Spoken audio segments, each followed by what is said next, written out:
Bonjour, nous sommes ici aujourd'hui pour parler de bien manger quand on est atteint d'une cirrhose. Saviez-vous que la nutrition joue un rôle important dans la gestion de votre cirrhose? La nutrition est importante car votre foie peut travailler plus que d'habitude et vous ne pourrez peut-être pas stocker autant d'aliments que d'habitude quand vous avez une cirrhose. Les personnes atteintes de cirrhose ont besoin de plus de protéines et de calories que la moyenne des gens. Passons par 4 conseils que vous devez savoir sur l'alimentation de votre corps lorsque vous avez la cirrhose. Premier conseil, mangez régulièrement. Mangez à une fréquence de toutes les 3 à 4 heures lorsque vous êtes éveillé.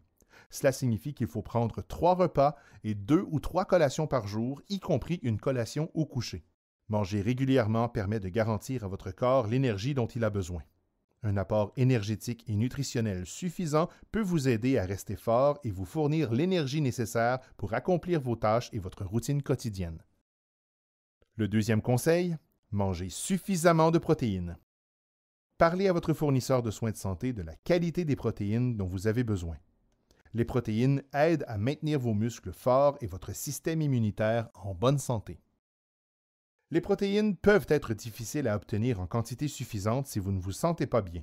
Cependant, il est important que vous mangiez des protéines à chaque repas et collation pour vous assurer que vous en avez assez.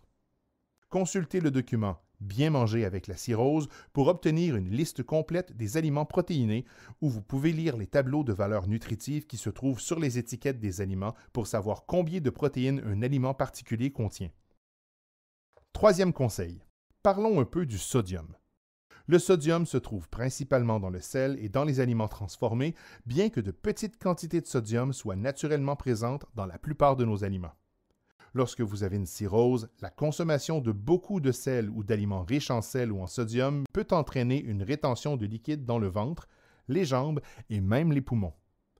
Ce surplus de liquide peut donner une sensation de satiété plus rapide, ce qui peut rendre plus difficile une alimentation suffisante. En plus de limiter les aliments riches en sodium, vous pouvez également réduire la teneur en sodium de votre alimentation en n'ajoutant pas de sel aux aliments pendant la cuisson ou à table. Pour augmenter la saveur, ajoutez des herbes comme l'aneth, l'origan et le chili en poudre. Utilisez des mélanges d'assaisonnement sans sel, des citrons et des citrons verts, des vinaigres ou de l'ail et des oignons. Au fil du temps, vos papilles gustatives s'adapteront. Quatrième conseil, lorsque vous avez une cirrhose, vous avez un risque plus élevé de développer une ostéoporose, c'est-à-dire une faiblesse des os due à une perte osseuse.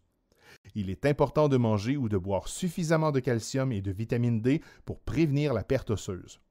Vous pouvez augmenter la quantité de calcium et de vitamine D dans votre alimentation en consommant 3 à 4 portions de produits laitiers ou de substituts de produits laitiers chaque jour. Vous remarquerez que de nombreux aliments riches en calcium sont également riches en protéines. Aussi, les inclure vous apporte donc de nombreux avantages.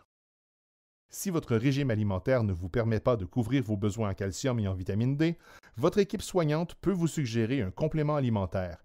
N'hésitez pas à leur demander lequel vous convient le mieux. Espérons que vous avez apprécié cette vidéo sur bien manger avec la cirrhose.